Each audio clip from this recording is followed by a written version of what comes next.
Welcome to our new session of NLCC classes. This is our second lecture on GKGS class. So we will start from our new topic. In last class we have studied about national and international agencies and different awards and honors and about the various awards of the sports. In this class we will deal with wildlife sanctuaries, biospheres of the different state of India. First we are starting from Uttar Pradesh.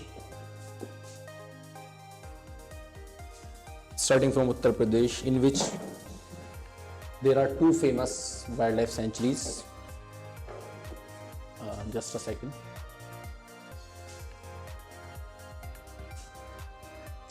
Two famous wildlife sanctuaries, one of which was Dudhwa National Park.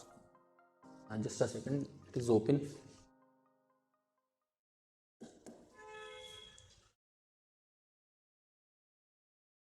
ये course GKGS में जो हम topics करा रहे हैं आप लोगों को, ये टॉपिक्स हर तरह के एंट्रेंस में आप लोगों के काम आएंगे, चाहे वो AMU हो, JMI हो, whether it is of AMU or JMI or any course of university undergraduate and postgraduate. There are certain topics which are common in every exam. So if you go through these topics, you will find that these are the common topics. It may vary according to it may increase according to the intensity of test. For example, in BLLB, I am trying to sum up all important topics of GKGS through it. So now we will start from slide number 32. National parks and sanctuaries. So in Uttar Pradesh there are two famous sanctuary and park, Chandraprabha Sanctuary and Dudhwa National Park. In Uttarakhand, Jim Corbett National Park, Nanda Devi Valley of Flowers. You will find these two, Chandraprabha Sanctuary and Dudhwa National Park. These are the one of the famous Uttar Pradesh sanctuaries and parks. Frequently this question is asked in various exams. Dudhwa National Park is located in which state? The answer is Uttar Pradesh. And very famous Jim Corbett National Park. It is named on one of the famous Jim Corbett के name पर है ये, Jim Corbett National Park. In next slide, Assam के जो है ये Kaziranga national park, ये इसलिए इम्पोर्टेंट है. काजीरंगा नेशनल पार्क के बारे में एक बहुत फेमस चीज है वहां, वो है वन हॉर्न राइनोसोरस, यानी एक सूंड वाला जो बोलते हैं ना गेंडा, इस तरह से, वो वहां का बहुत फेमस है. जब भी क्वेश्चन आता है दो तरह से आता है. Kaziranga national park is located in which state? You will say Assam. And the second thing, why the Kaziranga National Park is famous, for which animal Kaziranga National Park is famous? You will answer one horn rhinoceros. And Sonapuri Wildlife Sanctuary, Manas Orang National Park. Manas and Orang National Park are one of the famous national park in Assam. Next slide, we will go through Arunachal Pradesh, Bihar and Chhattisgarh. In this slide, Arunachal Pradesh, Namdapa National Park, Bihar. Bihar पे मैंने देखो star भी लगाया, इसलिए important है बिहार वाला, क्योंकि बिहार में गौतम बुद्धा सेंचुरी है. गौतम बुद्धा सेंचुरी के ऊपर कई बार क्वेश्चन आया है, क्योंकि ये डायरेक्टली बिहार स्टेट जो है गौतम बुद्धा की लाइफ से बहुत ज्यादा रिलेटेड, उनकी काफी लाइफ का स्पैम बिहार में ही गुजरा है, बिहार से बहुत ज्यादा. आप लोगों को मैं एंशिएंट हिस्ट्री में गौतम बुद्धा पढ़ाऊंगा, तो जब मैं बताऊंगा कि किस तरह से गौतम बुद्धा ने निर्वाणा अटेन करा बोध गया में, और बहुत सारी चीजें गौतम बुद्धा की लाइफ से रिलेटेड. इसलिए याद रखना, गौतम बुद्धा जब भी आएगा बिहार, तो याद रखना बिहार में जो फेमस है, फेमस के बारे में स्टूडेंट बात कर रहे हैं हम, और भी बहुत सारी हैं, बट लॉ के एंट्रेंस के पर्सपेक्टिव से ये बहुत इंपॉर्टेंट है, बिहार, गौतम बुद्धा. छत्तीसगढ़, अचनामर सेंचुरी. कर्नाटका में देखो 5-6, Nagarhole national park, Bandipur national park, Bannerghatta national park, Nanda Devi wildlife sanctuary, नंदेली वाइल्ड लाइफ सेंचुरी और भद्रा सेंचुरी. इसमें जो ये दो है जिस पर मैंने JMI और AMU लिखा, ये लास्ट ईयर जब मैंने एंट्रेंस दिया उस टाइम पर नागरहोल वाला क्वेश्चन आया था. Nagarhole national park is located in which of the following, इस तरह क्वेश्चन था, उसमें 4 ऑप्शन थे जिसमें से एक ऑप्शन था कर्नाटका, तो the right one is Karnataka. May be it will be asked in upcoming exam of BA, LLB of JMI and AME or other exams of BA and foreign language के Bandipur national park is located in which of the following state, the answer is Karnataka.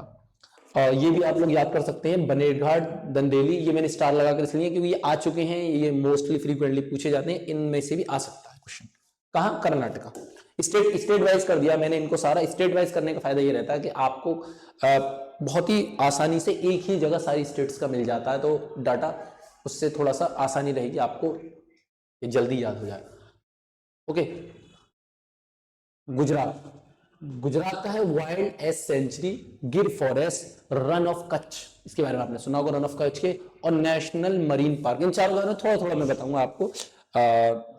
The first one is wild ass sanctuary. Wild ass sanctuary is basically famous for wild ass, इसमें famous ही नाम से ही associate कर रहा है, नाम ही अपने आप में डिस्क्राइब कर रहा है। Wild ass are famous for the wild ass sanctuary of Gujarat. Gir forest के लायंस बहुत मशहूर हैं, और great run of Kutch and national marine park, ये national, this is the national marine park in which various marine animals are present. If you go there, you visit there, you will see there are various marine animals are present in National Marine Park. Odisha Shimlipal Sanctuary in Madhya Pradesh. Madhya Pradesh is a state in which a large number of land is covered under forest. तो बहुत ज़्यादा lush green state भी है, बहुत ज़्यादा tribal areas भी हैं वहाँ। तो आपको मध्य प्रदेश में बहुत सारी, भोपाल कैपिटल है, तो मध्य प्रदेश में बंदेवगढ़ national park, Gandhi Sagar century, पचिमार century, ये 3 है। बंदेवगढ़ नेशनल पार्क आप लोग ये देख सकते हैं, यहाँ से नोट डाउन भी कर सकते हैं। Gujarat wildlife sanctuary, Gir forest, run of Kutch, marine national park. Orissa Simlipal sanctuary. यहाँ आएंगे मध्य प्रदेश में बनेरगढ़ national park, Bandhavgarh national park, Gandhi Sagar sanctuary. कुछ वर्ड इसमें जैसे बंधवगढ़, एक में बनेरघाट, ये थोड़े से कॉमन है, स्टेट वाइज याद रखना है। राजस्थान के बारे में घाना बर्ड सेंचुरी, जैसे राजस्थान एक डिजर्टेड एरिया है, आप लोग पढ़ेंगे इसके डिवीजन ऑफ इंडिया, जब मैं पढ़ाऊंगा psychological division of physiological division of India, तो आप लोगों को वहाँ डिवीजन ऑफ इंडिया के बहुत सारे हिमालयन माउंटेन्स हैं, डिजर्ट है, प्लेन्स हैं, प्लेट्यूज हैं, आइलैंड्स हैं। उसी में एक हमारा इंडिया का पार्ट आता है थार डेजर्ट, जो राजस्थान में। राजस्थान किस लिए फेमस है? अगर सेंचुरी के हिसाब से देखें, घाना बर्ड सेंचुरी एक है, वहां बहुत फेमस है। बातें यहाँ Jammu and Kashmir, Dachigam national park, Sikkim और वेस्ट बंगाल। वेस्ट बंगाल में आएंगे सुंदरबन टाइगर रिजर्व और जल्दापारा सेंचुरी। सुंदरबन वहां के बहुत एक सुंदरबन एक प्लांट है, इसी के नाम के ऊपर वहां की सेंचुरी है, सुंदरबन टाइगर रिजर्व। वहां के टाइगर, बंगाल टाइगर बहुत फेमस हैं, तो ये वाला सवाल बहुत बार आता है सुंदरबन टाइगर रिजर्व के ऊपर। ठीक है, Dachigam national park Jammu and Kashmir, याद रखिएगा। अब आते हैं तमिलनाडु, वेदांतंगल बर्ड सेंचुरी। देखिए 2 बर्ड सेंचुरी हो गई हैं, अब आपको याद रखना है, एक तो तमिलनाडु में, एक राजस्थान में। तो राजस्थान में राजस्थान वाली जो थी उसको याद रखना है। और यहाँ देखिए, आप देख सकते हैं कि ये रहा घाना बर्ड सेंचुरी, और यहाँ तमिलनाडु में वेदांतंगल बर्ड सेंचुरी। नीलगिरी हिल्स भी है, बहुत फेमस है, बहुत एंशिएंट है, अपने आप में बहुत पुराने हैं Nilgiri hills. Gulf of Mannar भी तमिलनाडु के पास ही आते हैं। अच्छा, ये इस पर महाराष्ट्र में चंदौली नेशनल पार्क, महाराष्ट्र में एक ही फेमस है, और भी बहुत सारे हैं, लेकिन जो मोस्ट फेमस है, जो फ्रीक्वेंटली पूछा जा रहा है, चंदौली नेशनल पार्क। ठीक है भाई, बात नहीं अगले पर।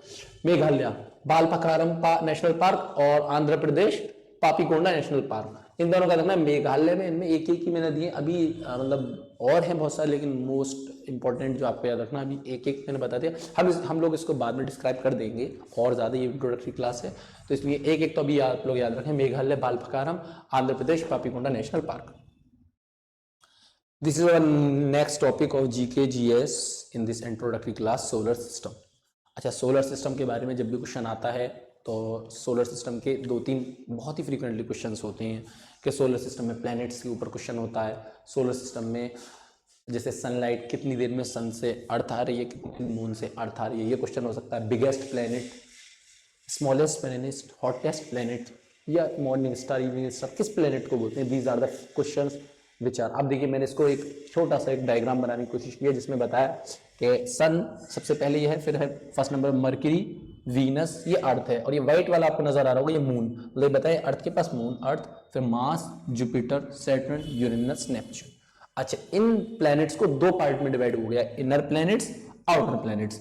इनर प्लैनेट्स में चार आते हैं, मरकरी, वीनस, अर्थ, मार्स, ठीक है, इनमें चार आते हैं। और जो ये हैं जुपिटर, सैटर्न, यूरेनस, नेपच्यून, इसमें आपके चार आउटर प्लैनेट्स हैं।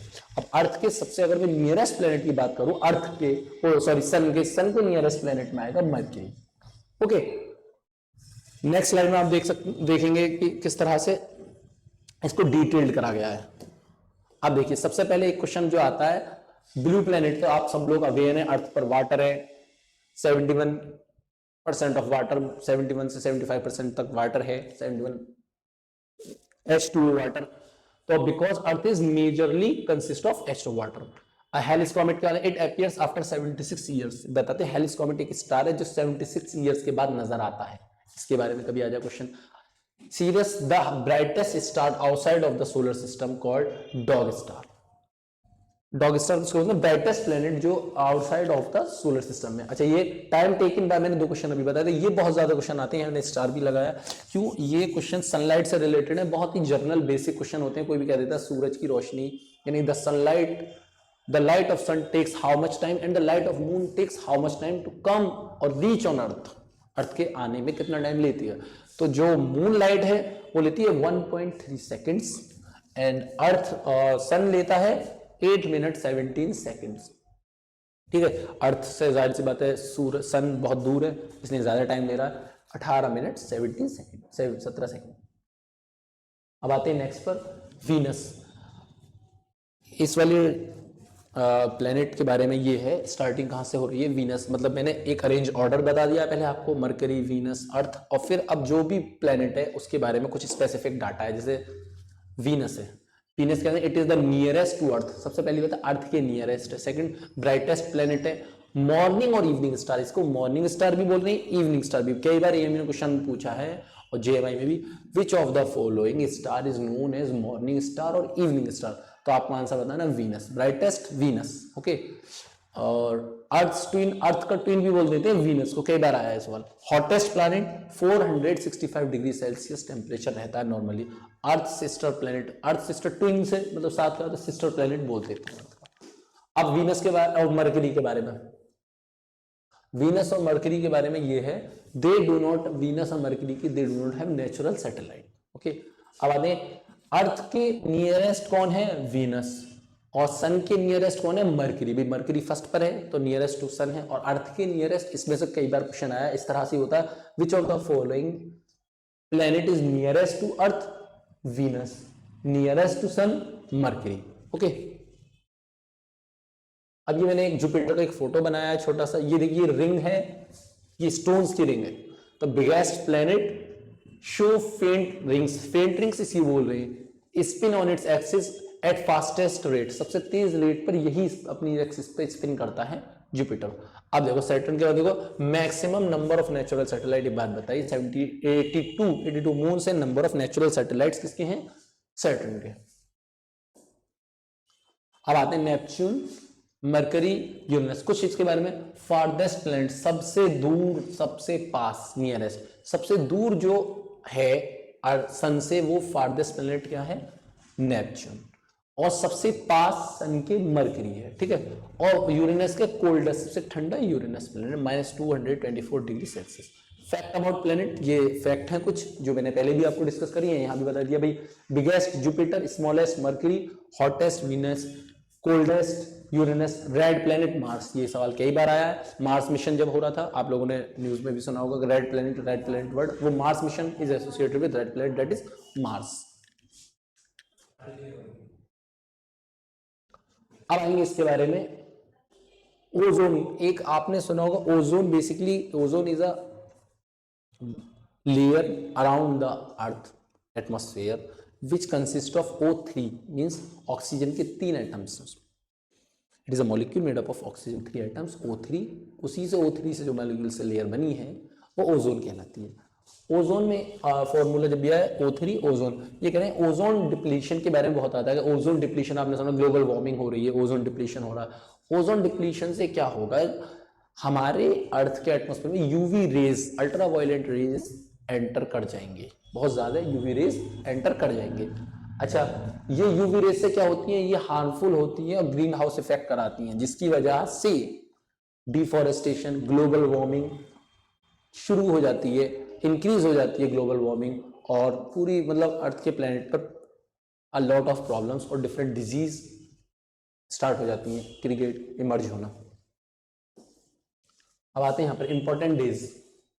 ये एक नया टॉपिक है, बहुत सी बार क्या होता है, कुछ नहीं आपसे पूछते हैं world Hindi day, world global family day, world youth day, या Indian army day celebrated on which of the following dates या डे। तो आपको कुछ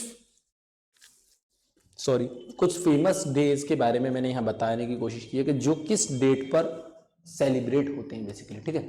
तो जिसमें से पहला है ग्लोबल फैमिली डे, 1 जनवरी। 1 जनवरी को ग्लोबल फैमिली डे है। 10 जनवरी को वर्ल्ड हिंदी डे, जिस पे मैंने स्टार लगाया, ये बहुत ही इंपॉर्टेंट है, क्योंकि ये स्टार बेसिकली मैंने इस तरह से लगाए, जो प्रीवियस ईयर क्वेश्चन पेपर हैं वेरियस एग्जाम्स के, उसमें ये हमने डाटा एनालाइज करा, उसमें से हमें ये चीजें मिली कि ये पूछे गए हैं, मतलब फ्रिक्वेंटली पूछे, या आप मान लो कभी कब आया, लेकिन पूछा गया है ना, तो may be it will be asked, तो उसकी चांसेस हैं। 12 जनवरी वर्ल्ड यूथ डे, 15 जनवरी इंडियन आर्मी डे, इस पे इधर स्टार लगाया, इंडियन आर्मी डे का हमेशा पता रहना चाहिए। 15 जनवरी अभी गया है इंडियन आर्मी डे, सॉरी 15 जनवरी अभी कल है, तो कल इंडियन आर्मी डे, कल 15 जनवरी 2025 को इंडियन आर्मी डे सेलिब्रेट किया जाएगा, तो इंडियन आर्मी डे। अब आते हैं इस पर 23 जनवरी पराक्रम डे, ये किसके बेस पे होता है, सुभाष चंद्र बोस की बर्थ डे को, जो बर्थ का डे है उसको पराक्रम डे बोलते हैं। और 30 day martyrs day is celebrated, और वी कंसिडर इट इज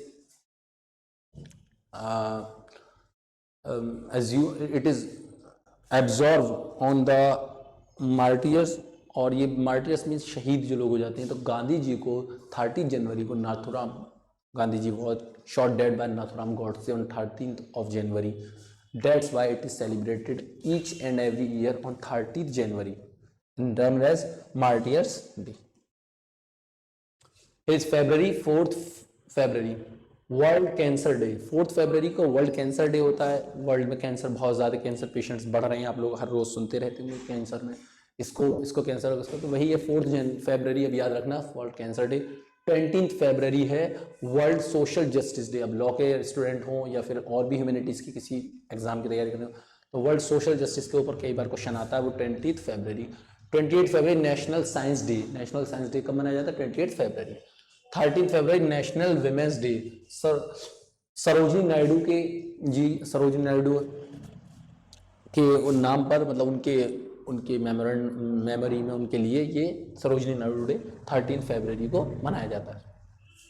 अब आते हैं मार्च। 3 मार्च को वर्ल्ड वाइल्ड लाइफ डे या world disabled day, world disabled, जो लोग डिसेबल्ड फिजिकली चैलेंज होते हैं, स्पेशली चैलेंज बोल सकते हैं, वो लोग, उनके लिए होता है 3 मार्च। 15 मार्च वर्ल्ड कंज्यूमर राइट डे। 15 मार्च को कंज्यूमर राइट डे मनाया जाता है, 15 मार्च। Next one is 21 March world forest day. 22 March world water day. World water day is celebrated on 22 March. Next one is 24 March world tuberculosis TB day. World TB day is celebrated on 24 March. ये यहाँ पे आप लिखा हुआ, आप लोग note down कर सकते हैं इसमें से सारा, चाहे तो स्क्रीनशॉट ले लें, चाहे आप नोट डाउन कर लें, जैसा आपको सही लगे। ठीक है, ये देख लें आप, ये 4 है, 4 में 2 बहुत फेमस है और ये 2-3 इधर फेमस है, मैंने टिक कर दिया। अब आते हैं जून में। जून है 5 जून world environment day. World environment day, environment से रिलेटेड आजकल बहुत ज्यादा ग्लोबल वार्मिंग का आप लोग सुनते होंगे, तो वर्ल्ड एनवायरनमेंट डे 5 जून है। फिर 17 June world food safety day. 20 जून बहुत इंपॉर्टेंट, 20 जून को क्या है, world refugee day. World refugee day कब मनाया जाता है, 20 जून। अब आते हैं 21 जून इंटरनेशनल योगा डे। ये बहुत इंपॉर्टेंट है, अभी इंडिया में बहुत ज्यादा ये सेलिब्रेट कराया जाता है, बहुत अच्छे से मनाया जाता है, लोग इसको ऑब्जर्व करते हैं 21 जून को। और 23 जून को है international Olympic day. International Olympic day याद रखना, एक बार क्वेश्चन आया था ANU के, शायद लॉ में, हाँ लॉ में ही आया था एक बार, और एक बार BA में भी देखा था मैंने क्वेश्चन, ये नहीं ध्यान फॉरेन में था, BA में था शायद, ओनली BA में था। 23 जून इंटरनेशनल ओलंपिक डे। अब आते हैं जुलाई, 4 जुलाई अमेरिका इंडिपेंडेंस डे। 1770 में यूएसए इंडिपेंडेंट हुआ था, तो 4 जुलाई फॉर 1776 ये क्वेश्चन आता है। American independence day, Indian independence day होता है इसी तरह। 11 जुलाई वर्ल्ड पॉपुलेशन डे। 12 जुलाई इंटरनेशनल मलाला डे, मलाला यूसुफजई के नेम के ऊपर। 26 डे कारगिल विजय दिवस, कारगिल में जो हमारी जवानों को जो विजय मिली थी कारगिल में, उनको उसके सम्मान में हम मनाते हैं। 28 जुलाई world hepatitis day, world hepatitis day 28 जुलाई। इसको आप नोट डाउन कर सकते हैं यहाँ से, पूरी स्लाइड को जो इंपॉर्टेंट है वो भी लिख लें, सारे लिख लें, जिसमें जो इंपॉर्टेंट है उनको याद करने की जरूर कोशिश करें। नेक्स्ट वन इज अगस्त। अगस्त में क्या है? 6 हिरोशिमा नागासाकी। यहाँ हिरोशिमा डे बोलते हैं 6 अगस्त को। हुआ क्या था? World war, second world war में 6 अगस्त 1946 को हिरोशिमा में यूएसए ने बॉम्ब ड्रॉप किए थे, जिसमें से हिरोशिमा पे एक बॉम्ब था और नागासाकी पर एक था। तो हिरोशिमा पे जो बॉम्ब था वो कौन सा था? Little boy. और नागासाकी पे फैट मैन। याद, ये क्वेश्चन आया कई बार जीएस में, ये तो सबको पता था। 6 अगस्त 1945 को हिरोशिमा नागासाकी पर बॉम्ब ड्रॉप हुए थे, एटम बॉम्ब यूएसए ने ड्रॉप करे थे in the second world war, to end the second world war, ये भी बोल सकते हैं। बट हुआ क्या? कौन कौन से bomb? The little boy, the fat man. तो लिटिल बॉय हिरोशिमा पे, फैट मैन नागासाकी पे। अब आते हैं यहाँ पर 15 अगस्त इंडिपेंडेंस डे हमारे इंडिया का है, ये तो सभी को पता है। अब आते हैं 20 अगस्त, ये क्या है? सद्भावन दिवस, birth anniversary of Rajiv Gandhi, late PM Rajiv Gandhi, इनके नाम पर ये सद्भावन दिवस मनाया जाता है। 29 अगस्त नेशनल स्पोर्ट डे। अब ये इसके बारे में बहुत इंपॉर्टेंट है, फैक्ट को जानना आपको कि नेशनल स्पोर्ट डे क्यों मनाया जाता है 29 अगस्त। ये तो सबको पता है, ओके ठीक है। इसके बारे में थोड़ा सा फैक्ट एक और जो आपको जानना चाहिए, वो क्या है? Celebrated in the honour of Major Dhyanchand, player of hockey, the magician of hockey, जिनको मैजिशियन ऑफ हॉकी बोलते हैं, प्लेयर मेजर ध्यानचंद। बहुत अच्छा, very brilliant player of hockey, बहुत बेहतरीन। और उनको मतलब ये टर्म मैजिशियन, हॉकी का जादूगर कह के बुलाते थे उस जमाने में लोग, तो वो इनके नाम ही पर ये मनाया जाता है 29 अगस्त। नेक्स्ट स्लाइड पे चलिए। सितंबर, 5 सितंबर को टीचर्स डे, ये हमें पता है। 14 सितंबर को हिंदी डे। अब ये जो मैंने चार हैं बहुत इंपॉर्टेंट है, देखना। वर्ल्ड बैम्बू डे, ये जेएमआई में पूछा गया था। वर्ल्ड पीस डे, ये एएमयू बीएलएलबी में पूछा जा चुका और आने की उम्मीद है। Peace, laws, peace and justice, these are the terms which are directly associated with law. तो इन टर्म्स को आप जरा ध्यान से देखें। सेकंड इज 22 फरवरी वर्ल्ड राइनो डे, और 29 वर्ल्ड हार्ट डे। तो इसमें जो ये वर्ल्ड राइनो वाला भी पूछा जा चुका है, बैम्बू वाला भी, पीस वाले पे आप ध्यान रखना। 52nd फ्लैग अक्टूबर, सितंबर नेक्स्ट अक्टूबर। 2 अक्टूबर नॉन वायलेंस डे, ये बहुत इंपॉर्टेंट है। गांधी जी का जब भी बर्थ एनिवर्सरी 2 अक्टूबर का मनाते हैं तो कहते हैं नॉन वायलेंस डे, इसीलिए कहते हैं कि नॉन वायलेंस, अहिंसा सत्याग्रह का रास्ता जो बताया था, by way of Satyagraha, non violence के थ्रू हमारे Gandhi ji have gained or provide or accelerate the process of freedom of national struggle in India by way of non-violence and satyagraha. So second is 4th of October, 4 October World Animal Day, 5th October World Teacher Day, 24th October one of the important United Nations Day। इसके बारे में मैं तुम्हें separately एक अलग से class में United nation किस तरह से फॉर्म हुआ, क्या यूनाइटेड नेशन के ऑर्गन्स हैं यूएन के, वो सारी चीज़ें आपको एक सेपरेट स्लाइड पर बताऊंगा। बस अभी के लिए 24 अक्टूबर यूएन डे मनाया जाता है। 31 अक्टूबर national unity day, Sardar Patel के ऊपर, सरदार पटेल सर के ऊपर नेशनल यूनिटी डे बनाया जाता है। 11 नवंबर नेशनल एजुकेशन डे, नवंबर में। 4 नवंबर चिल्ड्रंस डे, जवाहरलाल नेहरू के नेम के ऊपर, फेमसली उनके नाम के ऊपर ये मनाया जाता है। We have celebrated this. 14 नवंबर वर्ल्ड डायबिटीज डे, ये डायबिटीज डे अच्छे से याद रखना, ये डायबिटीज डे के ऊपर क्वेश्चन आ जाता है। और 20 नवंबर world children day, world children day 20 नवंबर को मनाया जाता है। अब आते हैं यहाँ पर 26 नवंबर नेशनल कॉन्स्टिट्यूशनल डे, ये तो सभी को पता है। 10 नवंबर वर्ल्ड साइंस डे, ये याद रखना। कॉन्स्टिट्यूशन डे को भी याद रखना, लॉ वाले स्पेशली लॉ वाले स्टूडेंट्स इस चीज को जरूर याद रखें, स्टार लगा दिया मैंने। आते 53rd स्लाइड पे दिसंबर में बस 4 ही डेज हैं जो आपको याद रखने हैं, और कोशिश कीजिएगा इनमें से जिस पे स्टार मैंने सारे में लगाए हैं मंथ्स बाय मंथ, उनको जरूर याद रखें, क्योंकि जाहिर सी बात है 50-60 डे को एक साथ याद करना पॉसिबल नहीं है। बट ये कि आप स्टार वालों को 2-4 बार गो थ्रू करेंगे, if you go through twice a day for certain weeks, और then you will, I hope you will memorise it.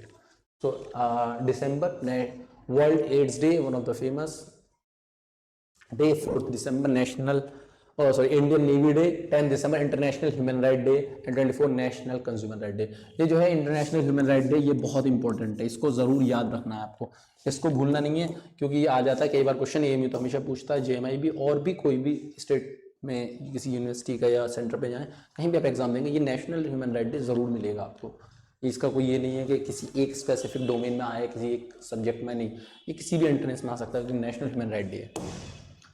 In this we will talk about certain geographical epithets, मतलब there are certain cities or there are certain places which are associated certain historical monuments. For example, the first blue mountain, Nilgiri Hill, India में, Nilgiri is also known as Blue Mountain.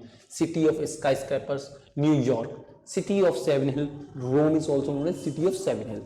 रोम को हम city of seven hills भी बोल रहे हैं, ठीक है, ये आपको याद रखना है। City of golden gate, San Francisco USA, और cockpit of Europe Belgium, dark continent Africa. Africa के बारे में डार्क कॉन्टिनेंट वाली बात आपको अच्छे से याद रखनी है। Next one is sugar bowl of world, Cuba.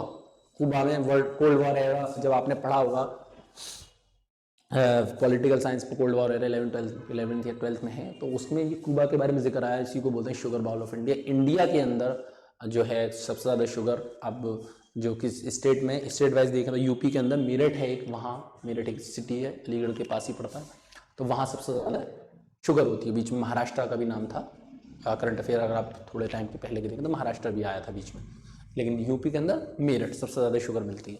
Second है island country Austria, Australia island of pearls, Bahrain land of middle night sun, ये बहुत important, Norway land of rising sun, Japan. ये दोनों सवाल हमेशा क्वेश्चंस आ जाते हैं, land of midnight sun Norway, land of rising sun Japan, ठीक है। ओके, अब यहाँ देखिए land of white elephant Thailand, land of white elephant Thailand को लैंड ऑफ व्हाइट एलिफेंट बोलते हैं, और पिंक सिटी जयपुर, और windy city Chicago, Chicago windy city USO में सबसे ज्यादा हवाएं चलती हैं, पिंक सिटी का याद रखना आप, जयपुर। अब आते हैं यहाँ पर eternal city Rome, Venice of east Cochin India, Venice of north Stockholm, yellow river Hwang Ho, China sorrow Hwang Ho, China sorrow हुएंगहो, ऐसे बहुत सारे मतलब रिवर्स हैं, उनके भी स्पेसिफिक नाम है। अब आते हैं इस पर, ये एक नया टॉपिक इकोनॉमिक्स से रिलेटेड, अभी तक कभी हम ज्योग्राफी वाला भी बताया था मैंने आपको थोड़ा स्टैटिक, ये इकोनॉमिक्स का है।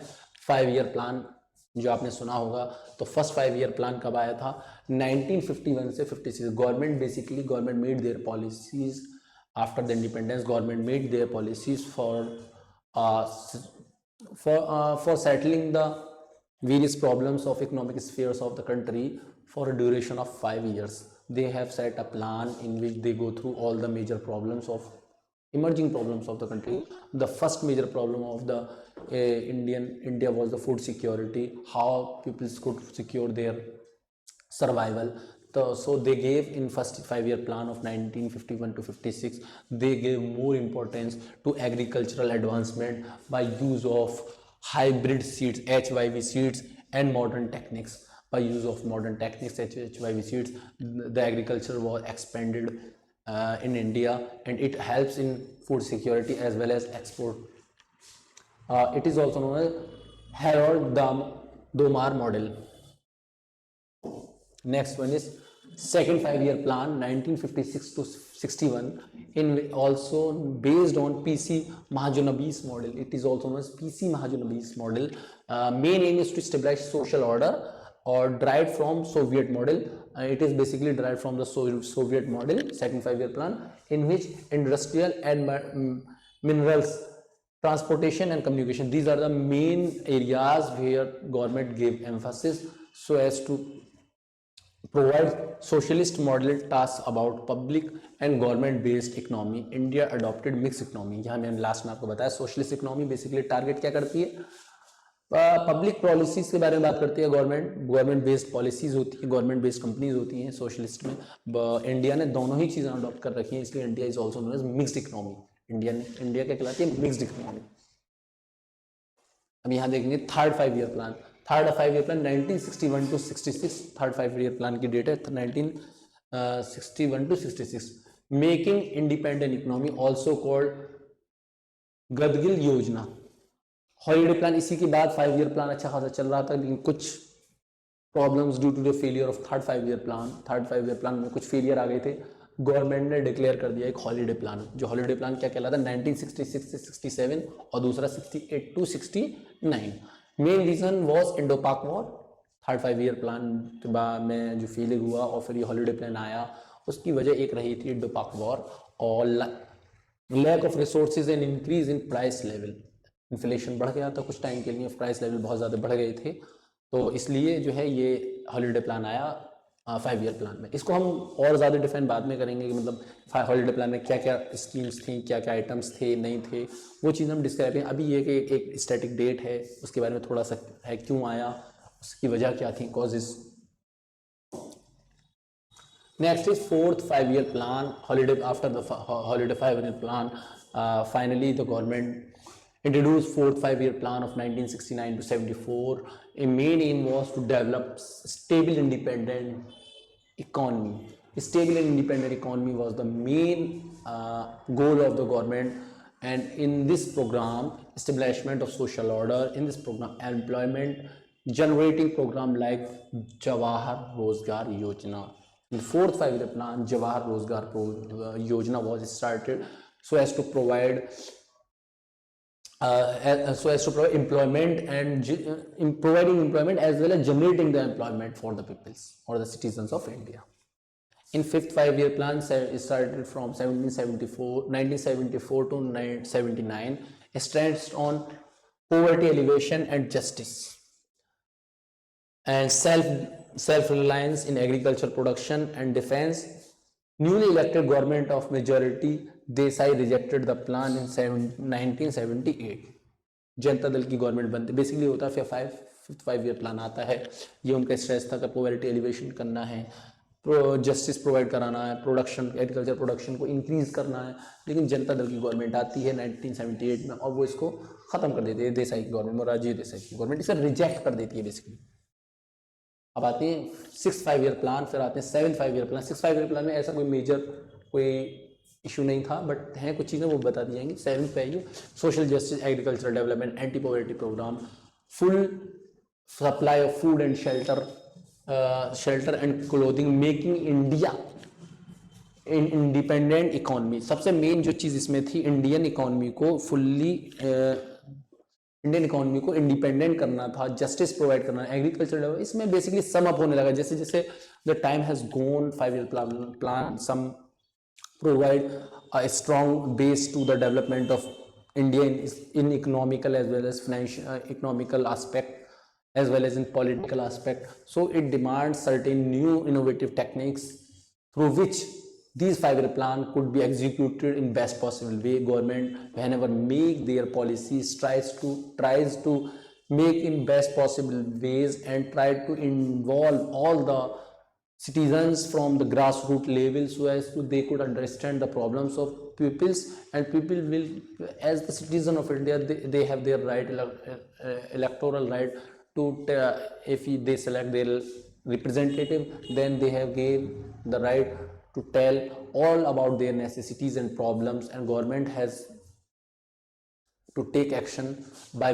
making better policies for them. So these are basically some of social justice, talks about social justice of the pupils, how they could provide safety and security not only to the citizen particularly as men or women, but as general, and agricultural development, anti-poverty programs like Jawahar Yojana, and laterally you will saw Manrega in 2005, Mahatma Gandhi. These are the other things which are included in 5 year plan, making India an independent economy. Annual plan, in after this 7th 5 year plan, annual plan was introduced. Annual plan, the 8th 5 year plan was not take off due to fast changing political situation at the center. Basic aim was maximization of employment and social transformation. Basically what happens, annual plan was, government has to announce annual plan on 1990 and 1991 because there was a certain or sudden developments and political situation was changing throughout the country. At the same time, the government make a basis or aim for maximization of employment to the pupil. Okay इसमें आप लोगों को मैं बताऊंगा national, ये एक polity का है क्वेश्चन, वैसे तो पॉलिटी के टीचर ही इसको डील करते हैं, मतलब ये कभी भी इमरजेंसी लग गई थी इस टाइम, तो वो है इमरजेंसी के बारे में कि national emergency 352, state emergency 356, financial emergency 360 में लगती है।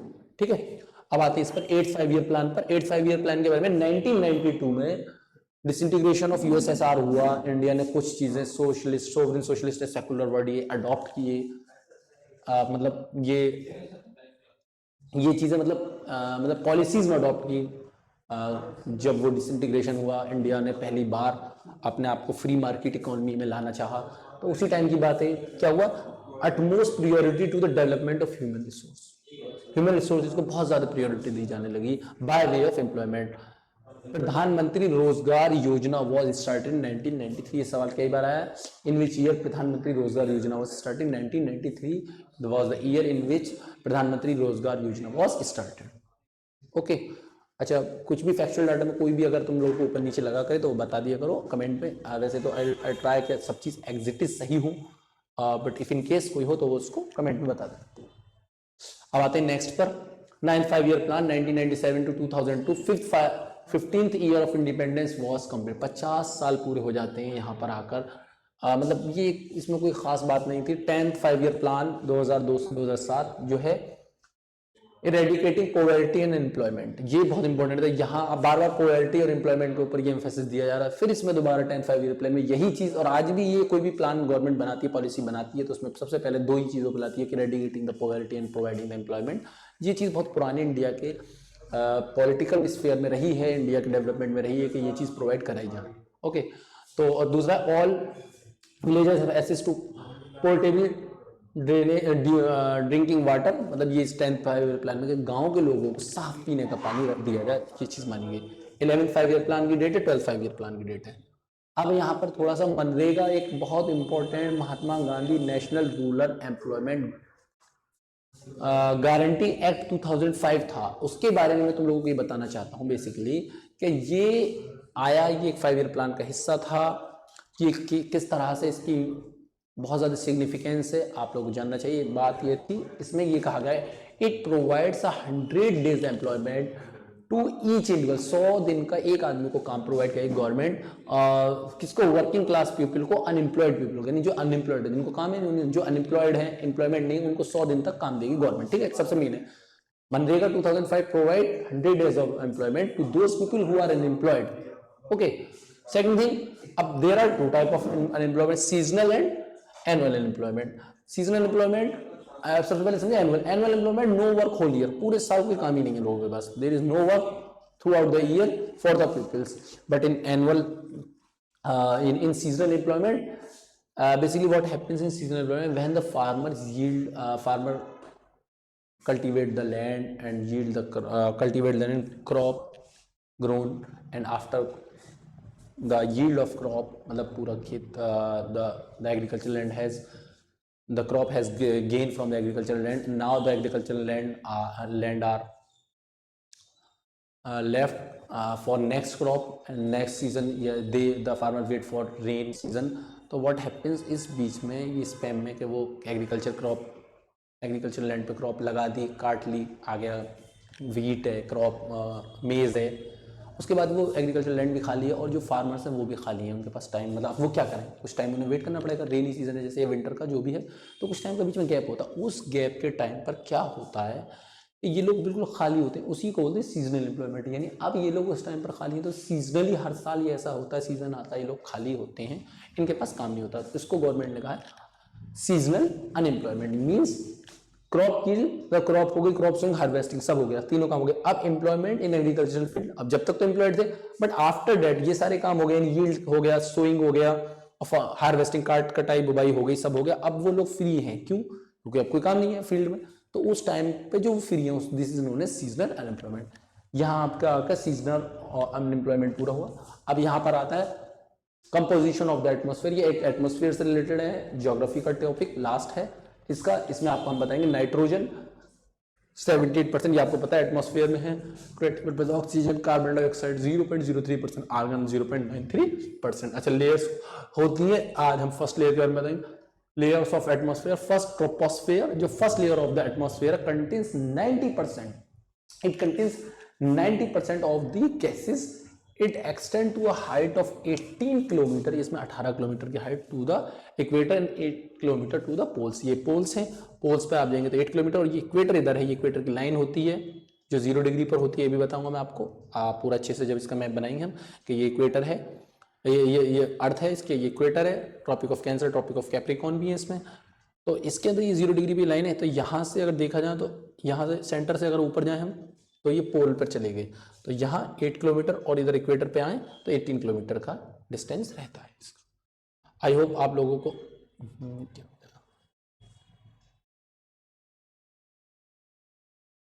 ओके ठीक है, सही जोड़। आई होप आप लोगों को यहाँ तक समझ में आया होगा। कोई भी चीज़ अगर इसमें नोट डाउन ना की हो तो नोट डाउन कर लें, ये स्लाइड्स हैं, और इसमें यही हमने आज 3-4 टॉपिक डिस्कस कर लिए। वाइल्ड लाइफ सेंचुरीज और सोलर सिस्टम के बारे में आप लोगों को बता दिया। सोलर सिस्टम के अलावा आप लोगों को ये भी बता दिया कि कौन सा सोलर सिस्टम में इंपॉर्टेंट डेज भी बता दिए। उसके बाद मैंने कौन कौन सी इंपॉर्टेंट डेज हैं आप लोगों के लिए। After we have discussed about geographical epithets, मतलब कुछ हिस्टोरिकल मॉन्यूमेंट्स हैं, कुछ प्लेसेस हैं जो एसोसिएटेड हैं डिफरेंट नेम्स से, वो आपको मैंने बता दिया। And then we have gone through the economic 5-year economic plan, 10 5-year plans, holiday plan, annual plan, in which you have seen the various policies of government which are implemented. Government firstly made plans for 5 years and then implemented to the, and at last we have discussed about Manrega. Manrega 2005 program started by government initiation for employed people to provide 100 days employment. In last slide we have discussed about the composition of atmosphere. In next class we will discuss about various layers of atmosphere. Thank you.